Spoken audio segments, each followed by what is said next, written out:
눈 뜨면 달라진 세상, 조금 알만 하면 변해버린 세상. 여러분의 문화 트렌드 가이드가 되어드리겠습니다. 안녕하세요. 문화야 놀자 고민정입니다. 안녕하세요. 문화야 놀자 박권입니다. 반갑습니다. 네. 자, 고 박사님. 네. 고 박사님은 뭐 SNS나 뭐 너튜브나 아니면 TV 이런 등등의 어떤 매체나 컨텐츠 하루에 얼마나 보세요? 솔직하게 말씀을 해주십시오. 이게 한마디로 얘기하기 어렵고 자, 한번 생각해 봅시다. 하루 네네. 일과를. 네. 자, 제가 운전을 할 때는 일단 음악 듣죠? 음악 듣고 네. 라디오. 네. 네, 라디오를 많이 듣습니다. 그래요? 예, 그리고 네. 그러고 난 다음에 기본적으로 일을 하고 이렇게 할 때는 자료 수집부터 시작해서 네. 뭐 인터넷 뭐 완전 또 많이 이용하죠. 네. 그다음에 쉴 때. 네. 쉴 때는 쉴 또 때는 좀 쉬지. 또 보는 게 쉬는 거죠. 영화도 보고 음악도 듣고 예, 예. 예능도 보고 이런 것들을 다 사실은 이 쪼매난 네. 핸드폰. 그러니까 이제 스마트폰. 일상 내내 네. 하루 내내 하루 종일 본다. 그쵸, 뭐 이렇게 그쵸. 하면 될 것 같은데 저도 지금 제가 이 질문을 하면서 생각을 해봤는데 당장 이제 어제를 떠올려 봤어요. 네네. 어제 제가 이 너튜브를 보면서 한 4-5시간을 봤더라고요, 세상에. 눈이 그냥 침침하고 아플 정도로. 아니 근데 그걸 연달아 보면 안 돼요. 그러니까요. 그런데 이제 또 오늘 일하려고 또 대본 보려고 또 그걸 또 스마트폰을 보고. 맞아요. 그리고 뭐 자료 찾아본다고 보고. 그리고 이제 뭐 어떤 방송인가 보려고 또 이제 뭐 다시 보고. 이런 거에 다 컨텐츠를 찾는 거잖아요. 잠깐만요. 우리 박권 씨는 제가 네. 봤을 때 네. 연달아 4시간을 볼 수가 없어요. 왜요? 왜냐하면 중간에 네. 간식을 먹어야 돼요. 간식은 그냥 같이 입으로 동시에 들어갑니다. 그런가요? 눈에는 컨텐츠, 입에는 먹을 거 이렇게 들어가기 때문에 그런 거에 대해서 걱정할 필요가 없어요. 그렇군요. 네, 원 플러스 원. 멀티가 네네. 가능합니다. 네. 어쨌든 사실 말이죠. 이렇게 지금 우리가 이제 컨텐츠라고 하는 바닷속에 사는 거하고 다름이 없다고 생각이 드네요. 맞아요. 그래서 우리나라에서 만들어지는 이 수많은 컨텐츠, 우리가 이렇게 소비를 하지만 고 박사님하고 저는 또 컨텐츠를 만드는 사람이기도 하잖아요. 그쵸. 그런데 이 컨텐츠를 우리 K 컨텐츠를 우리 국민들만 보는 게 아니라 또 많은 또 해외에서 우리 K 컨텐츠를 또 보고 사랑하고 느끼고 또 따라하고 싶어 한다는 거죠. 그렇죠. 이게 한류라고 하는 한류 자체가 컨텐츠가 됐잖아요. 맞아요. 그래서 전 세계가 또 광분하고 있고. 맞아요. 네, 또 또 사랑하고 있고. 자, 오늘 이 시간에 그래서 네. 이 컨텐츠. 그렇죠. 정말 이 컨텐츠가 무엇이고 한류가 뭔지 이 모든 것들을 이 한 분이 완벽하게 또 얘기해 줄 수 있어요. 좋습니다. 네네. 이분은 특별한 분이신데요. 네. 오늘 저희가 너무너무 네. 귀한 시간을 얻어서 모셨는데요. 자, 한국컨텐츠진흥원의 박승용 전문위원님 모셨습니다. 어서 오세요. 안녕하세요. 네, 자 우리 시청자분들께 인사 좀 해주시죠. 안녕하세요. 한국콘텐츠진흥원 한류지원본부에서 일하고 있는 박승용 전문위원입니다. 반갑습니다. 네, 반갑습니다. 컨텐츠진흥원 우리가 네네. 참 말은 많이 들어봤잖아요. 그럼요. 우리가 모든 게 다 컨텐츠를 만드는 활동인데 그거를 진흥하시는 분이에요? 맞습니다. 맞아요? 정확하게. 이렇게 똑똑해지다니. 아니 오늘. 진흥이고 줄여서 컨진원이라고도 한대요. 사실 컨진원을 줄여서 컨진원이라고 하는데요. 모르는 분들이 거의 없을 겁니다. 맞아요. 자, 우리나라의 컨텐츠에 대한 말씀하신 것처럼 네. 자, 컨텐츠에 대해서 계속 소비할 수 있도록 만드는 분이신데 자, 언제부터 이렇게 또 컨텐츠에 관심을 가지게 되셨는지 또 궁금하지 않습니까? 그렇죠. 그러니까 제가 사회생활은 기자로 시작을 했고요. 그 다음에 위성방송을 지나서 지금 한국컨텐츠진흥원에서 일을 하고 있는데 제가 컨텐츠에 관심을 가지게 된 계기는 기자 시절에 주간지가 나왔었어요. 예, 뉴욕 뉴스위크나 타임이라고 하죠. 네네. 예, 그 타임의 한 기사가 조일러 클럽이라는 할리우드에서 만든 영화를 다룬 기사였는데 거기에서 그 영화가 어떤 거냐면 미국으로 이민 온 중국 가정에 대한 이야기거든요. 그걸 보면서 할리우드가 이제 콘텐츠의 씨앗인 스토리가 좀 메마르고 있구나. 그래서 아시아 스토리에도 굉장히 관심을 갖기 시작했구나.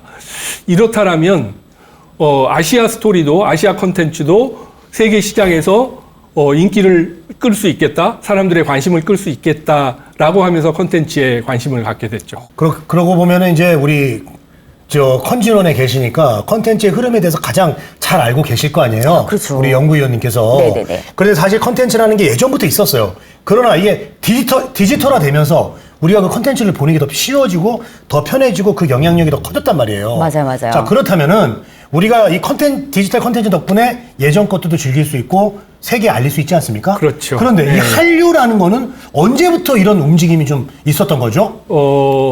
혹시 사회자분들 그 사랑이 뭐길래라는 MBC 드라마 보셨나요? 알죠. 대발이 아파요? 네. 그렇죠. 예. 어. 시청률이 뭐 어마어마했죠. 엄청났죠. 네. 예. 그게 대발아. 91년도에 우리나라에서 방송을 시작해서 92년도에 마쳤는데 91년도에. 예. 네네. 그 드라마가 중국 CCTV에서 97년도에 방송이 됩니다. 97년도에. 그래가지고 시청률을 4.3%인가를 찍거든요. 그리고 재방송이 되고. 근데 이제, 우리가 생각할 때 4.3%가 뭐 그리 높은 시청률도 아닌데라고 생각을 하지만 그게 중국이라는 인구를 생각을 하면, 중국의 인구를 생각하면 굉장히 높은 거죠. 어마어마하죠. 대략 그렇죠. 얼마나 되나요? 예, 그리고 4.3. 거기에, 그 방송이 된 데가 중국의 CCTV였어요. 그렇게 되고, 또 98년도에 아까 말씀드린 대로 그 클론이 꿈따리 샤바라라는 음반을 예. 중국에서 발매를 합니다. 97년도에요? 예, 98년도. 98년도? 예, 98년도에. 그렇게 되니까 이제 대중문화가 중국에서 인기를 끌기 시작하는 그런 현상이 나타나기 시작을 한 거죠. 그걸 보고 97년도에 중국의 청년 신문이라는 곳이 있는데 그 신문에서 한류에 대해서 보도를 시작을 하고 한류라는 말을 처음 사용하게 됩니다. 근데 한류라는 말이 한국의 대중문화가 중국에서 인기를 끄는 현상이라고 이제 정의를 내리죠. 네. 근데 생각해보니까 한류라는 말을 우리가 먼저 만들어진 않잖아요. 네. 우리 거니까. 그렇죠, 그렇죠. 그래서 예, 중국에서 처음에 만들어진. 예, 중국에서 처음 만들어내고 그다음에 그 중국뿐만 아니라 네. 중국 이웃 나라인 대만 그리고 홍콩, 베트남에서도 20대 청소년들을 중심으로 20대와 청소년들을 중심으로 한국 대중문화가 굉장히 인기를 끌기 시작을 하거든요. 네. 그런데 이제 여기서 좀 한 가지 주목을 해봐야 될 게 뭐냐면 네. 중국, 대만 그리고 홍콩, 베트남의 공통점이 네. 공통점. 있어요. 어. 그게 뭐냐면 첫 번째로 지리적으로 굉장히 가깝다라는 거죠.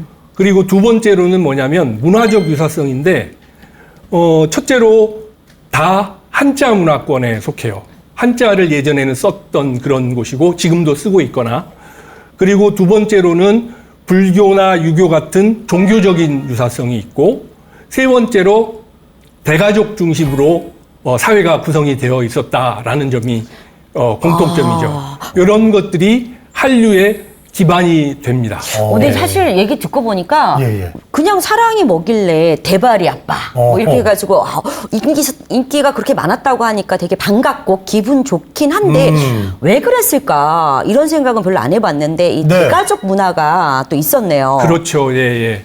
그렇게, 그러니까 한국의 드라마나 이런 것들을 보면 전부 다 대가족 중심으로 이루어지고, 그리고 거기서, 애정 표현이나 이런 것들도 그렇게 심하게 나오지 않고 그러니까 가족들끼리 보기 굉장히 좋았던 거예요. 그러니까, TV에 나올 때 가족들이 여럿이 모여서 이렇게 같이 보고 그러면서 예, 한류가 점점 이렇게 스며들게 된 것이죠. 그러면 우리 이참에 그 한류가 이제 그렇게 시작이 된 거잖아요. 예. 시작이 됐다고 하면 한류의 이제 사실 발전 과정이라고 하는 소위 역사라고 하는 게 있을 것 같은데 예. 거기에 대해서도 전문적으로 한번 알아보죠. 한류를 크게 나누면 한 4단계로 나눌 수 있는데, 저는, 지금 이번에는 한류, 세 번째 단계까지 한번 설명을 드려볼게요. 네네. 예, 1997년도에 사랑이 뭐길래를 시작으로 해서 2000년도 초까지 한류 1.0 시대라고 부를 수 있습니다. 한류 1.0, 예, 1단계. 예, 이때는 아까 말씀드렸듯이, 드라마 중심이고, 그다음에 소수 마니아들 중심으로 이루어졌어요. 그리고 그 이후에 2000년도 초반부터 2010년도 초반까지를 한류 2.0 시대라고 부를 수 있는데요. 2단계로 넘어온 거죠, 지금? 그렇죠. 네네네. 2.0 시대로 이제 넘어갔는데 그때는 중심이 뭐냐면 그러니까 대중음악이에요. 아, 드라마가 아닌 예. 음악으로. 음악으로 네. 넘어가게 됐고 한류의 소비자층도 아시아를 중심으로 했다가 아시아에서 중남미 그리고 중동 그리고 유럽이나 미주 정도로 좀 확대가 됩니다. 뭐 글로벌하게 지역이 굉장히 많이 확대가 되면서 그렇죠. 네, 그리고 이제 주 컨텐츠는 음악으로. 그렇죠. 음악으로 넘어가게 네네네. 되는 것이고요. 그다음에 2010년도 초반부터 2019년까지를 한류 3.0 시대라고 부를 수 있습니다. 네. 그때는 이때 나온 대표적인 콘텐츠가 있죠. 2012년도 세계를 강타한 뭐겠습니까? BTS? 아니죠. 아니요, 대장금? 2012년도 대장금? 아니 대장금 아닌데? 뭐였을까요? 싸이의 강남스타일. 그래요. 그때 너튜브 뭐 몇 억만 뷰를 그렇죠. 하고. 예. 네네네. 그렇게 되고 제가 이제 들은 얘기로는 저희 조카가 그 미국 산호세에 살고 있는데 그때 중학교 다녔었는데 그때 모든 학생들이 운동장에 모여서 싸이의 강남스타일에 맞춰서 춤을 췄다고 합니다. 예, 그 정도로 인기가 높았고요. 그다음에 2019년도는 정말 우리나라 역사의 길이 남을 시기죠. 예. 2019년도 봉준호 감독의 기생충이 나와서 아카데미상을 네네네, 받고 맞습니다. 그 이후에 뭐 빠친코나 아니면은 글로리 그다음에 이상한 변호사 우영우 이런 것들이 쭉 그 전에 이제 이어지면서 오징어 게임을 또 오징어 네네네. 게임 그렇죠. 결정적이었던 것 같아요. 예. 쭉 한류가 이어지게 BTS가 됩니다. 빠졌는데요. 맞습니다. 예. 한류 2017년도에 BTS가 네. 데뷔를 합니다. 우리나라 한류의 역사는 크게 BTS의 전과 후로 나눌 수 있는데요. 저는 말하자면 한류가 마니아층을 중심으로 소비가 되었다면 그 이후에는 한류가 우리 대중문화, 세계적 대중문화의 주류로 등장을 하게 됩니다. 네.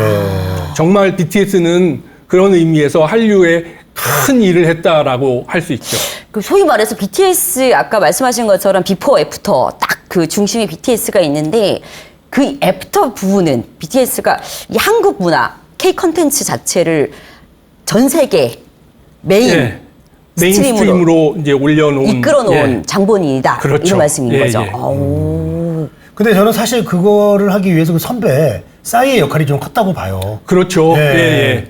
그 싸이가 말하자면 약간 B급의 그런 그렇죠. 문화에 있지만 그런 것들이 기반이 되어서 이제 한국 그리고 가서도 할수 그 있다. 앞서서는 뭐 홍다리 샤바라나 이렇게 클론이나 이런 사람들이 쭉 기반을 닦았기 때문에 네. BTS가 나왔다고 볼 수 있죠. 야, 정말 말씀 그래요. 들으니까 정리가 한 번에 확 되는데 정말 그 예전에는 음악 뭐 좋아하는 가수의 음악 듣고 그 드라마만 좋아하고 하다가 BTS 딱 나타나면 한국 문화가 다 좋다. 그렇죠. 예. 옷 사입고 화장품도 쓰고 예. 뭐 음식도 그렇고 그러니까요. 여행도 오고 소비자층도 말하자면 다양해지고.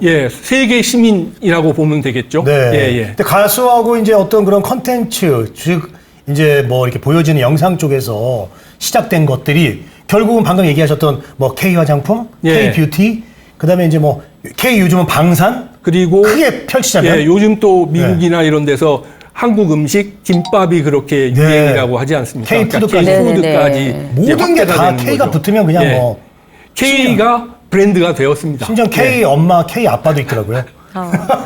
아니, 그러다 보니까 정말 그 전 세계에 여행을 하거나 일로 비즈니스 출장을 가거나 이런 사람들도 뭐 한국 하면 너무 좋은 것 같아요. 맞아요. 그렇죠. 제가 한 가지 좀 경험했던 걸 말씀을 드리면 2009년도인가에 제가 우즈베키스탄에 출장을 간 적이 있었는데 네. 그 우즈베키스탄은 굉장히 입국 절차가 까다롭기로 유명했거든요. 네. 유명하거든요. 그런데 그 당시에 그 주몽이라는 드라마가 그 지역, 스탄 지역에서 굉장히 인기를 끌었습니다. 네, 그래서 제가 이제 세관에 딱 들어갔더니 어디서 왔냐? 이렇게 물어보잖아요. 네. 내가 한국에서 왔다 그랬더니 바로 주몽을 얘기를 하면서 자기가 주몽의 굉장한 그 애청자라고 얘기를 하면서 절차를 아주 간단하게 해준 그런 경험이 있습니다. 대우를 아주 후하게 받으셨네요. 이 한류하고 사실 컨텐츠는 또 뗄래야 뗄 수 없는 부분이 있잖아요. 예, 그래서 예. 이거 어떤 관계가 있는지 또 이런 것도 한번 또 이참에 예. 들어보죠. 한류의 시작이 콘텐츠로 시작을 했고 그 중심에 콘텐츠가 있다라고 보시면 될 것 같습니다. 그 한류가 정신적인 면이라면 그리고 정신적인 흐름이라고 하면 그것이 구체화된 것이 콘텐츠라고 얘기를 하겠죠. 네. 그리고 콘텐츠가의 약간 비즈니스적인 측면, 산업적 측면들을 같이 붙이면 그것이 콘텐츠 산업이 되는 것입니다. 그렇군요. 자, 이렇게 이제 한류 바람이 불어오면서 우리의 이제 컨텐츠 사업이 정말 많이 성장을 했습니다.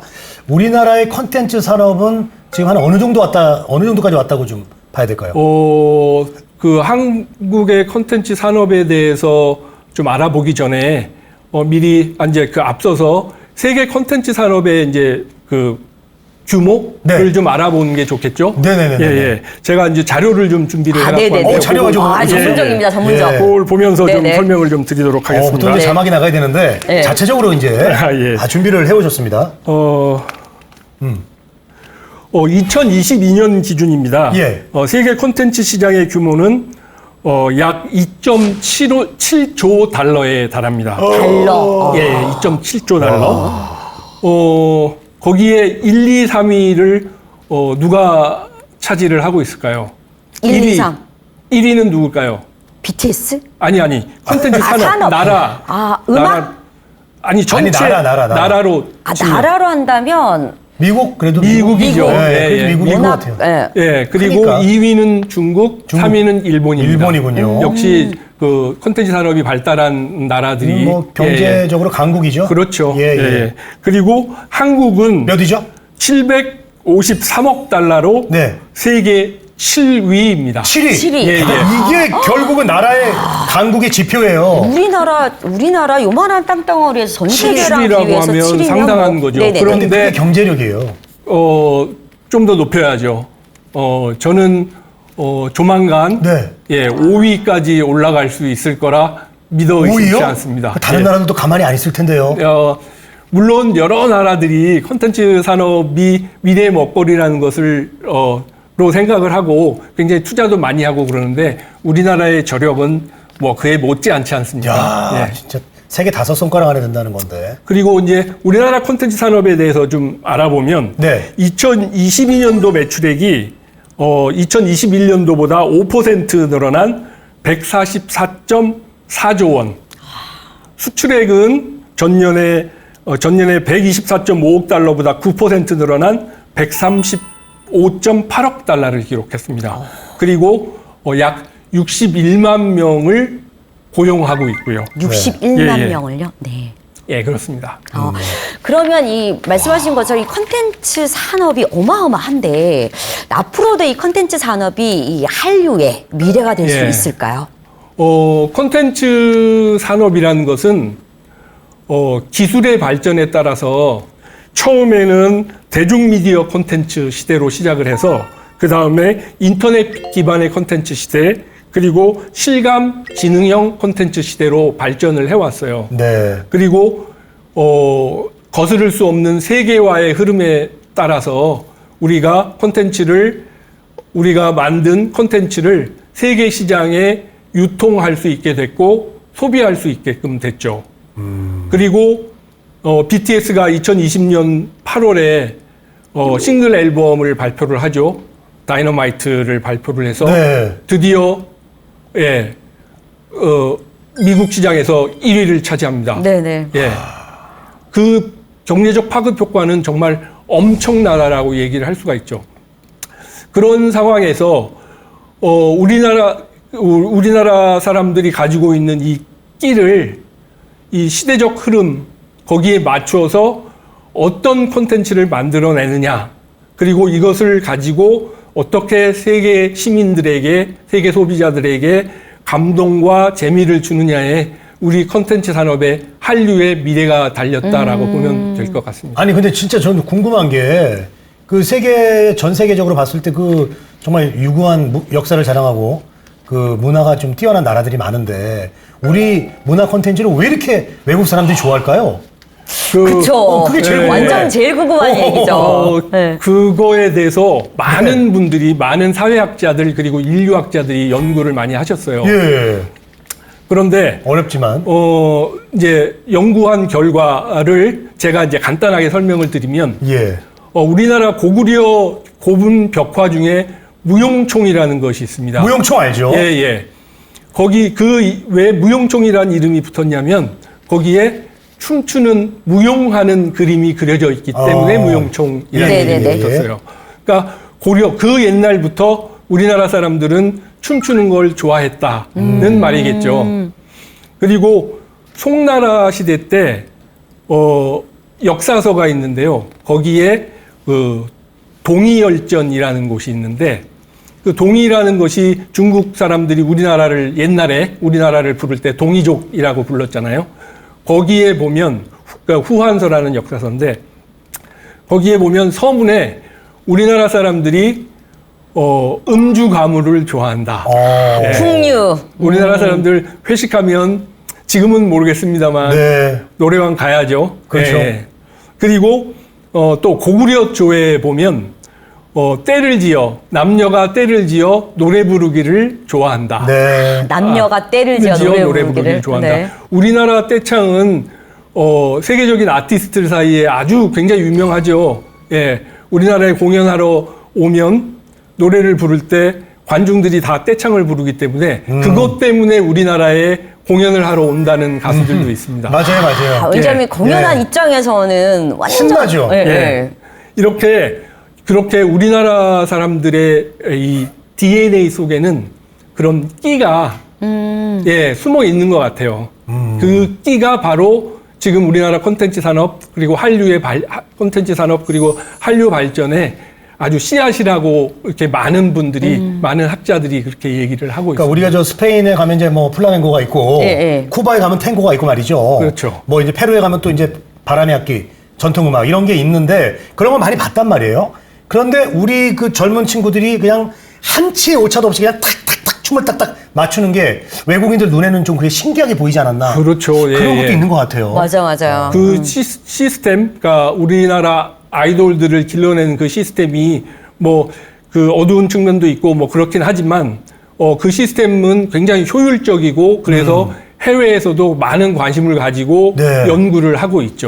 예. 그리고 이 노래 작곡 작사하는 이런 부분들도 세계인들 이 귀를 조금 예, 예. 편안하게 그리고 홀릭하는 약간 예, 예. 그런 식의 작곡 이런 것들이 다 들어가 있다고 말씀을 하시더라고요. 예, 예. 힙합이나 랩이나 이런 것들은 사실 우리나라가 원조가 아니잖아요. 네. 그렇죠. 그런데 우리나라 힙합이나 그 랩 그리고 R&D 쪽에 인디 씬에 계시는 분들이 세계적으로 굉장히 유명합니다. 우리나라의 K-팝이라고 얘기를 했을 때 그 아이돌 중심의 음악만 있는 게 아니고 네. 그런 음악을 하시는 분들도 굉장히 유명하다는 게 지금의 사실입니다. 뭘 그렇게 다 잘할까 신기해요. 그러게요. 뭘 해도 잘해요.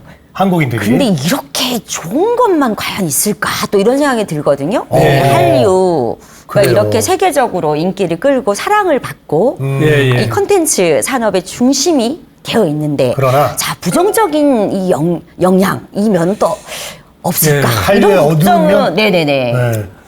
그 동전에도 양면이 있잖아요. 네. 네. 예, 한류가 그렇게 칭찬받고 성장을 주도하고 뭐 그렇게 그러고 있지만 거기에도 좀 어두운 면 그리고 비판받는 면이 있습니다. 첫 번째로는 한류가 뻔하다라는 얘기를 들어요. 스토리가 뻔하다. 뻔하다? 예. 스토리가 뻔하다. 예, 등장인물이 뻔하다. 뭐 이런 얘기들을 듣죠. 그리고 두 번째는 뭐냐면 혐한류, 반한류라는 말씀 들어보셨죠? 네. 예. 그런 정서를 느껴요. 일부 중국이나 일본 그리고 동남아 일부 국가를 중심으로 해서 그건 왜 그러냐면 이 문화라는 것이 말하자면 높은 데서 낮은 데로 흐르잖아요. 네. 예, 그러니까 우리나라 문화가 높다라고 보는 거죠. 그래서 자존심이 약간 상해하는 거예요. 예. 그리고 한류가 들어와서 굉장히 경제적인 이익들을 많이 가지고 가는 그렇죠. 것을 보면서 네. 경제적으로 자기네들이 손해를 보고 있다라는 그런 부분들도 느끼죠. 네. 그래서 그러니까 혐한류나 반한류라는 것들이 좀 생기고 있습니다. 그리고 또 한 가지가 뭐냐면 지금은 좀 많이 나아졌지만 콘텐츠가 연관 산업하고 같이 이렇게 콜라보레이션 하는 부분들이 좀 약하다라는 지적을 받아왔어요. 예를 들어서 이 아이돌 그룹이나 아니면은 BTS나 뭐 이런 분들을 마케팅 국제적으로 세계적으로 마케팅을 할 때 아니면 홍보를 할 때 쓰면 굉장히 효과가 크겠죠. 그런데 그런 부분들이 상당히 좀 부족했다라는 지적들을 받고 있거든요. 예. 네, 그런데 이런 부분들은 사실 문화부나 이런 데서도 많이 인식을 하고 있어서 연관 산업하고 콜라보레이션을 하려는 그런 노력들을 굉장히 열심히 하고 있습니다. 근데 이제 사실 말씀하신 것 중에 다른 나라에서 경제적인 이런 그 이익 이런 부분 때문에 조금 부정적으로 영향을 줬다라고 말씀을 하면 사실 이런 부분들까지 다 포함해가지고 이 부정적인 이 어두운 면을 어떻게 극복할 수 있을까요?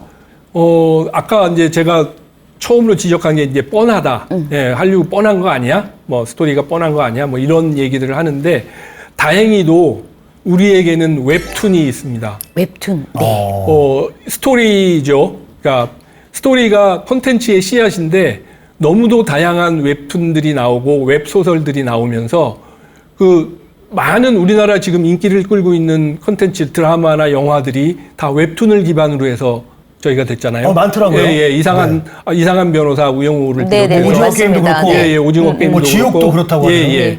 그렇게 돼서 그런 노력들을 통해 가지고 이제 극복을 할 수 있을 것이고요. 네. 두 번째로 이제 반한류, 혐한류 이런 분위기들은 서로 공조해야 합니다. 그리고 그 나라 산업도 우리나라 콘텐츠 산업을 받아들이면 한류를 받아들이면 자기네들한테도 이익이 된다라는 부분들을 인식시켜야죠.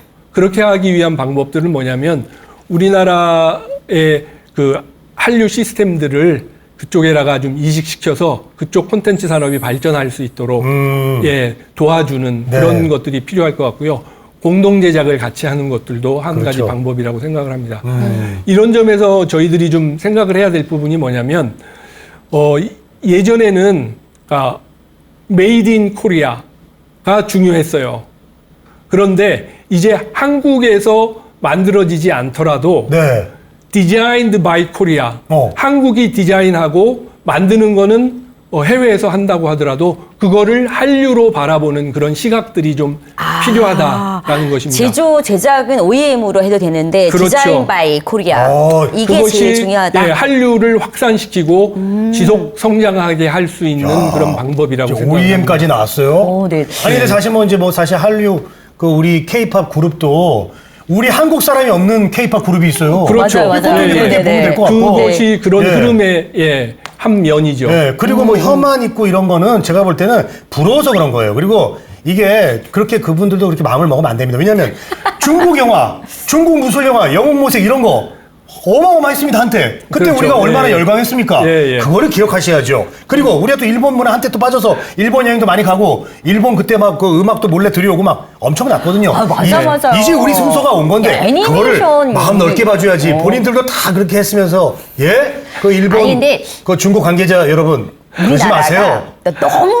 너무 잘하니까 또 계속 잘할 것 부러워서 그런 거야. 같으니까 또 그런 거죠. 어차피 이 류라는 게 돌고 돌아요. 이 한류가 또 뭐 영원히 간다는 보장 없잖아요. 또 이제 뭐 저기 어디 또 대만 쪽에 또 유명한 거 뭐 하나 나가고 또 우리도 또 대만 쪽에 또 열광하고 베트남 쪽 가가지고 또 열광하고. 그러면 안 되죠. 그럼 안 되죠. 한류를 계속 지속 적으로 지금 성장할 수 아, 근데 있게끔 만들어야죠. 혐한유 생기니까. 그런 부분들은 저 아까 말씀드린 그런 방법으로 이렇게 다독여가고 그리고 서로 윈윈하면서 다독여가면서 그렇게 지속 성장해 나가야 한다라고 생각을 근데 합니다. 우리가 너무 독주하면 그럴까봐. 이 코로나 팬데믹 시대에 이 컨텐츠 산업이 엄청난 타격을 입었잖아요. 예. 그땐 또 어떻게 이 컨텐츠 산업이 또 진행이 됐을까요? 콘텐츠 산업에 있어서 코로나 팬데믹은 그야말로 위기였습니다. 그러니까 위험과 기회가 동시에 존재했죠. 위험이라는 측면에서 봤을 때 영화 여러분들 영화관 못 갔잖아요. 그쵸. 예. 그러면서 영화 산업이 정말로 큰 타격을 받았습니다. 그때 만들어 놓고 개봉 못했던 영화들이 뭐 수없이 많았다는 얘기를 그렇죠. 들었습니다. 뭐 밀리기도 하고 예. 그다음에 그냥 사그러들기도 하고 그렇게 저희가 됐고요. 그다음에 공연 직접 가서 봐야 하는 음악 공연이나 뮤지컬 뭐 이런 공연들도 거의 많은 것들이 대부분이 말하자면 취소가 됐다라고 보시면 됩니다. 네. 이렇게 되면서 그 업에 종사하시는 분들도 직업을 일자리를 잃게 되는 그런 상황들이 발생을 했죠. 그런데 또 기회라는 측면에서 보면 우리가 말하자면 K 방역 그리고 무관중 스포츠 중계 그다음에 이 공연을 스트리밍으로 세계에 이렇게 퍼뜨리는 그런 기술 이렇게 선제적으로 대응을 하면서 굉장히 우리나라한테는 기회가 되었습니다. 네. 특히 디지털 전환이 코로나를 계기로 굉장히 급속하게 이루어졌거든요. 맞아요. 그러면서 디지털 컨텐츠들, 그렇죠. 예를 들어 이제 OTT를 통해서 보는 드라마, 그 다음에 스트리밍으로 듣는 음악, 게임, 이 컨텐츠들은 굉장히 특수를 맞았죠. 콘텐츠를 맞아서. 네, 코로나를 맞아서. 예를 들면 뭐 이제 넷플땡이라든가 디지땡 랜드라든가 이게 없었으면 저는 코로나 기간 때 저는 죽었습니다. 아, 맞아요. 예. 그리고 웹툰. 웹툰도 어마어마한 성장을 굉장히, 했다고. 맞습니다. 예. 그 영화를 거의 뭐 그 넷플땡으로 다 봤어요. 맞아, 밖에 안 맞아요. 나가고. 덕분에 그걸로 저는 잘 2, 3년 견뎠습니다. 그 덕분에 우리나라 한류도 네. 굉장히 성장을 많이 했죠. 네. 자, 그러면 그 이야기 이어서 이 코로나 팬데믹 전과 지금 이 끝났잖아요. 어쨌든 종료를 했기 때문에. 그렇죠, 그렇죠. 그래서 이 이 시점에서 이 시기에서 이 컨텐츠 한류와 컨텐츠 산업은 또 어떤 변화가 있을 수 있을까요? 저희 생활 습관을 한번 이렇게 잘 돌이켜 보시면 코로나 코로나 당시에 있었던 생활 습관이 지금 이제 코로나가 종료된 후에 그대로 있는 것들도 있고 그리고 바뀐 것들도 있잖아요. 예를 들어서 재택근무 같은 경우에는 코로나 종료 후에도 많은 사기업들에서 그걸 그대로 유지를 하는 곳이 많다고 하더라고요. 나쁘지 않다 해서. 그렇듯이 맞죠. 재택근무하는 것도 오히려 한 분야를 만들어서 신규 사원을 할 때 뽑을 때 적용하고 있는 기업도 있다고 하더라고요. 그렇듯이 콘텐츠 산업이 그러니까 코로나 때문에 성장했던 콘텐츠 산업들도 콘텐츠 많은 분야들도 성장세를 그대로 유지하는 거고 있는 것들도 있고요. 그렇지 않고 이제 콘텐츠 밖에 나가서 활동을 하면서 조금씩 줄어드는 것들도 있습니다. 근데 다행인 것은 우리나라 콘텐츠 산업가 코로나 때 굉장히 발전했던 콘텐츠 산업들은 성장세를 그대로 유지를 하고 있습니다. 그런데 이제 걱정이 되는 건 영화 산업의 경우에는 이후에도 영화관 가는 그런 사람들이 많이 줄었어요. 그리고 다시 가거나 그런 사람들이 좀 늘어나지 않고 있다라는 건 굉장히 집에서 편하게 보니까. 왜냐하면 이 루틴이 오랜 시간 동안 만들어지는 루틴이 한 번에 이제 바뀌기가 어렵죠. 맞습니다. 반성의 힘이라고. 그냥 비대면으로 이제 컨텐츠를 만들고 라이브를 통해서 보여주는 이런 또 회사 산업 쪽은 굉장히 또 발전하지 않습니까? 발전을 하고 그게 성장을 지금 주도를 하고 있죠. 또 한 가지는 뭐냐면 그 고용이라는 측면에서 보면 2020년도에 전년 대비 고용이 한 5.5%가 콘텐츠 산업에서의 고용이 5.5% 정도가 줄었거든요. 예. 네. 근데 그 이후에 그 그 감소세는 좀 폭이 줄기는 했는데 이렇게 다시 플러스 쪽으로 좀 치고 올라가지 못하고 있는 측면이 있어요. 그래서 그 부분은 저희들이 좀 신경을 써야 될 부분이라고 생각을 얘기를 합니다. 듣다 보니까 제가 갑자기 든 생각인데 우리가 뭘 하나 놓쳤어요. 뭘 놓쳤죠? 질문. 이 처음에 소개할 때 컨텐츠진흥원 해서 줄여서 컨진원이라고 했는데 컨진원이 뭐 하는 데고 그다음에 이제 아니 소개를 약간 하셔야 될 것 같아요. 왜냐하면 그게 이제 그 지금 흐름상 컨진원이 이 컨텐츠 개발하고 진흥하고 하는데 되게 많이 바뀌었던 부분이 있을 것 같거든요. 예. 변화가. 그렇죠. 콘텐츠진흥원에 대해서 먼저 좀 설명을 드리면 콘텐츠진흥원은 2009년도에 문화산업기본법이라는 게 있는데 그 법을 근거로 해서 설립된 대한민국의 콘텐츠 산업 총괄 진흥 기관입니다. 제가 이제 2009년도에 설립됐다라고 말씀을 드렸는데 사실은 그 전에 있던 방송영상산업진흥원, 그다음에 문화콘텐츠진흥원, 게임산업진흥원이 그때 통합이 돼서 새로 이제 설립이 된 것이죠. 말씀하신 대로 저희들이 2009년부터 콘텐츠 진흥하는 업무를 쭉 진행을 해왔는데 코로나 시기에 저희들의 그 지원하는 방식도 굉장히 많이 바뀌었습니다. 네네. 예를 들어 음악 같은 경우에 옛날 그 전에는 공연하는 것들을 지원을 했다라면 그 이후에는 그 가서 보지 못하고 공연을 하는 걸 말하자면 인터넷으로 스트리밍으로 해외에 송출을 해야 되잖아요. 네. 네네. 그 전용 스튜디오를 저희가 지었어요. 예, 그렇게 지어서 아티스트들이 거기서 공연을 해서 바로 네. 그것을 송출할 수 있도록 하는 그렇게 지원을 했고, 예. 그다음에 이제 OTT가 발전을 하면서 우리나라 토종 OTT들을 지원하기 위한 그런 제작 지원 사업들도 많이 네. 늘렸고요. 네. 그렇게 이제 진행을 바꾸게 좋습니다. 됩니다. 네네. 예. 자, 이렇게 컨텐츠진흥원에 이제 하는 일을 딱 들으니까 앞서 설명했던 것들이 또 이해가 되는데. 네네네. 자, 오늘 시간 마지막으로 컨텐츠 산업이 좀 앞으로 나아가야 될 방향, 거기에 대해서 간단하게 좀 얘기를 좀 해주시죠. 아까 말씀드렸듯이 콘텐츠 산업에 대한 비판도 있었고, 그리고 어두운 측면도 있었고, 네. 그리고 코로나 팬데믹이 저희들에게 보여준 그 위기들도 있었고, 그런 것들을 반성을 하면서 저희들이 새롭게 한류 정책들이 좀 필요하다라고 생각을 해서 그러니까 정부도 그렇고 저희 네. 콘텐츠진흥원도 그렇고 그래서 신한류 정책이라는 것들을 만들어냅니다. 네. 신한류 예, 정책. 예. 네네. 신한류 정책은 그 의의를 간단하게 말씀을 드리면 첫 번째로 연관 산업과 연계를 해서 예. 컨텐츠를 기반으로 해서 연관 산업들을 발전시키자라는 그런 부분들이 있고 아까 얘기했듯이 반한류, 혐한류 이런 것들을 좀 더 말씀드린 대로 좀 이렇게 수그러뜨리고 네. 그들과의 협업을 통해서 한류가 지속적으로 성장할 수 있도록 하자. 네. 라는 그런 의의를 가지고 있다라고 보시면 되겠습니다. 네. 좋습니다. 오늘 이 한류와 컨텐츠 산업에 대해서 뭐 수치까지 나오고 연도까지 나오고 아주 네 교육적인 이런 시간을 가지게 됐는데요. 자, 아쉽게도 시간 이렇게 마무리하고요. 저희는 다음 시간에 여러분 다시 찾아뵙겠습니다. 문화야 놀자.